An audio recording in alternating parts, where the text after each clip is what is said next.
እሺ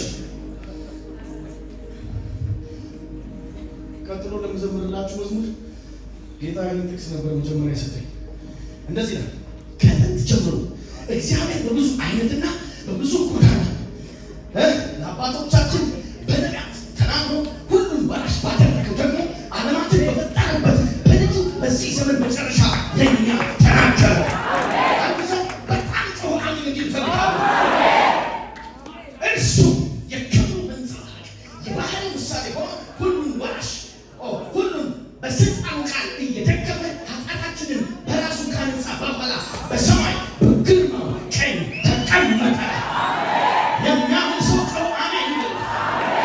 እንደዚህ ነው ከመላእክትስ ይልቅ እጅግ የሚበልጥ ስምን በወረሰ መጠን እንዲሁ ከነርሱ አብዝቶ ይበልጣል። ራዘር ይሄ ቃል ኢትዮጵያ ውስጥ ዋጋ የሚያስከፍል ቃል ነው። ኢትዮጵያ ውስጥ ከጌታ ስም እኩል የሚጠሩ መላእክቶች አሉ። በጣም ትክክለኛ ነገር ነው የነገርኳቸው። መጽሐፍ ሲናገር እንደዚህ ይላል፣ ከመላእክት ይልቅ እጅግ የሚበልጥ ስም በወረሰ መጠን እንዲሁ ከነርሱ አብዝቶ ይበልጣል። አምስት እንደዚህ ይላል፣ ከመላእክትስ አንተ ልጄ ነህ፣ እኔ ዛሬ ወልጄሃለሁ፣ ደግሞ እኔ አባት እሆናለሁ፣ እርሱም ልጅ ይሆነኛል ያለው ከቶ ለማን ነው? ለማንም በሉ እስኪ። ደግሞ በኩር ወደ ዓለም ሲያገባ የእግዚአብሔር መላእክት ሁሉ ለእርሱ ይስገዱ ይላል።